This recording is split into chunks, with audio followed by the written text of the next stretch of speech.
मेरे प्यारे बच्चों, हम यहाँ पर जेई एडवांस 2023 पेपर 1 का सॉल्यूशन देख रहे हैं। क्वेश्चन नंबर सेकंड हम देख रहे हैं और ये फर्स्ट सेक्शन का क्वेश्चन है जिसमें हमारे पास मल्टीपल करेक्ट ऑप्शन पॉसिबल है।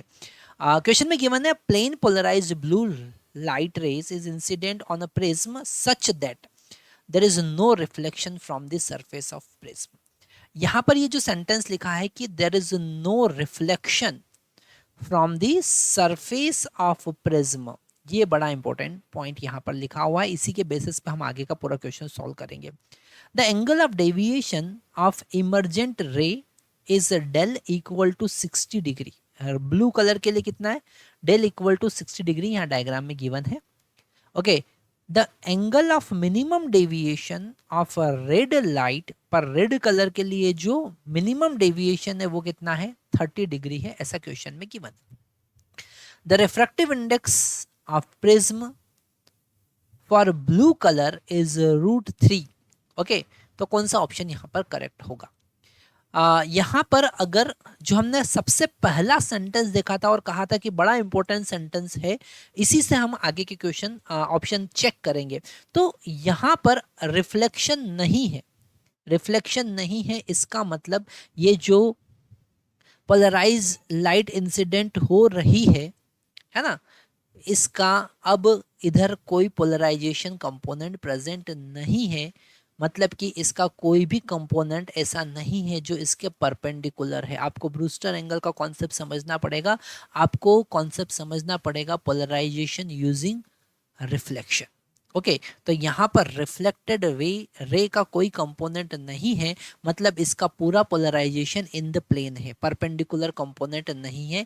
ये जो वाइब्रेशन है ये इस प्लेन में ही वाइब्रेट कर रहे हैं, तभी यहाँ पर रिफ्लेक्शन का कोई कंपोनेंट प्रेजेंट नहीं है, क्योंकि यहाँ जो रिफ्लेक्टेड वे होती है वो कंप्लीटली पोलराइज्ड होती है perpendicular to the plane.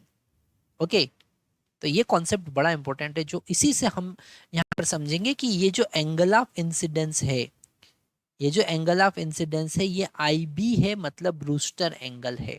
Okay, तो ये पॉइंट बड़ा इंपॉर्टेंट है जो आप नोट करना चाहिए आपको कि फॉर ब्लू कलर, अगर हम बात करें ब्लू कलर के लिए, तो angle of incidence I is equal to IB because no reflection. Okay, क्योंकि कोई रिफ्लेक्शन नहीं है, इसका मतलब ये जो फर्स्ट पॉइंट है ये बिल्कुल सही है, ए ऑप्शन बिल्कुल सही है। Blue light is polarise in the plane of incident. अगर परपेंडिकुलर होता तो रिफ्लेक्शन कंपोनेंट होता, और यहां पर ये रिफ्लेक्टेड कंपोनेंट नहीं है, इसका मतलब एंगल ऑफ इंसिडेंस कितना है? ब्रूस्टर एंगल के बराबर है, और वहां पर ब्रूस्टर एंगल कितना होता है? 10 IB इक्वल टू म्यू। पर हम यहाँ पर ब्लू कलर की बात कर रहे हैं तो म्यू हम ब्लू का ही यूज करेंगे।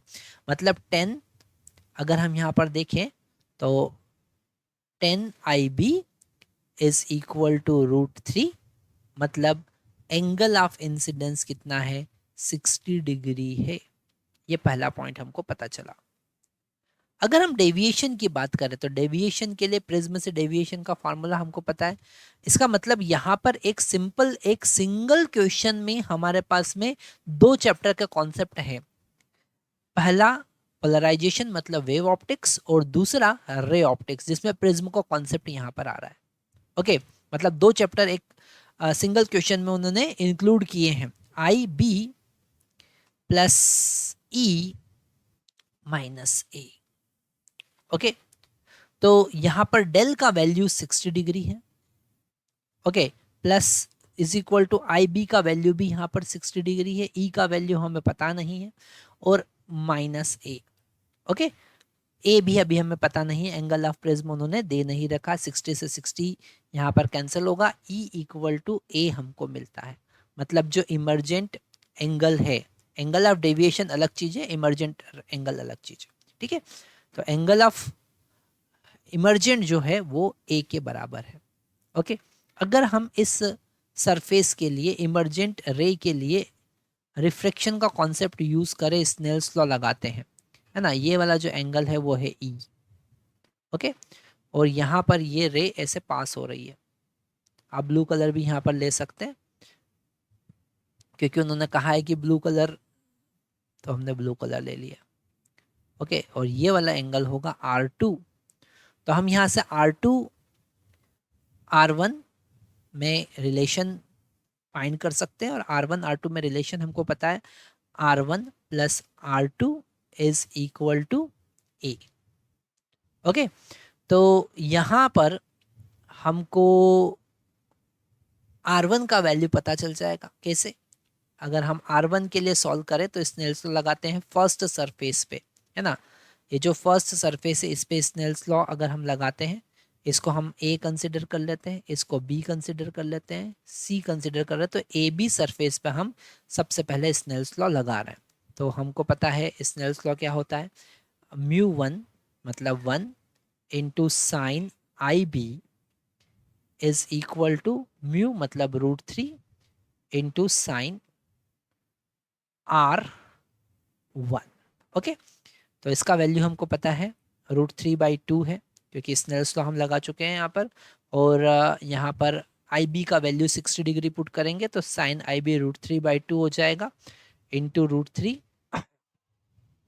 इज इक्वल टू, इसे हम आगे कैलकुलेट करते हैं तो यहाँ पर sign R1 is equal to 1/2, मतलब R1 का वैल्यू यहाँ पर आया हमारे पास में 30 डिग्री। ओके, R1 का वैल्यू हमको पता चला, R1 से हम R2 का वैल्यू कैलकुलेट कर सकते हैं, R2 और E के बीच में रिलेशन निकालकर हम A कैलकुलेट कर सकते हैं। तो यहाँ पर स्नेल्स लॉ हम सेकंड AC सरफेस के लिए लगाते हैं, तो हम लिखेंगे sine R2 is equal to √3 into sine R2 is equal to sine E। Okay, तो यहाँ पर √3 एज इट इज, और साइन R2 को हम A माइनस R1 मतलब A माइनस 30 डिग्री लिख सकते हैं, क्योंकि R1 का वैल्यू 30 डिग्री आया है, is equal to sine E, और E को हम A लिख सकते हैं क्योंकि यहाँ पर E इक्वल टू A आया था। इसे हम ओपन करते हैं तो √3 as it is sine A into cos √3 that is equal to √3/2 minus sine 30 degree मतलब 1/2 into cos A into cos A। तो हमने साइन का आइडेंटिटी यहाँ पर लगाया, is equal to sine A as it is. इस पूरी इक्वेशन को अगर हम साइन से डिवाइड करेंगे तो हमको मिलेगा √3 एज इट इज, साइन से साइन कैंसिल हो जाएगा तो यहाँ पर √3/2 ही मिलेगा हमको, माइनस 1/2 ये हो जाएगा cot A। Okay, is equal to 1, मतलब यहाँ से हमको मिलता है √3/2 minus cot A/2 is equal to 1/√3। आगे सॉल्व करते हैं तो यहाँ पर मिलेगा cot A/2 is equal to √3/2 minus 1/√3, और इसे सॉल्व करेंगे तो कितना हो जाएगा 3 - 1 मतलब 2/√3, 2/2√3। ओके,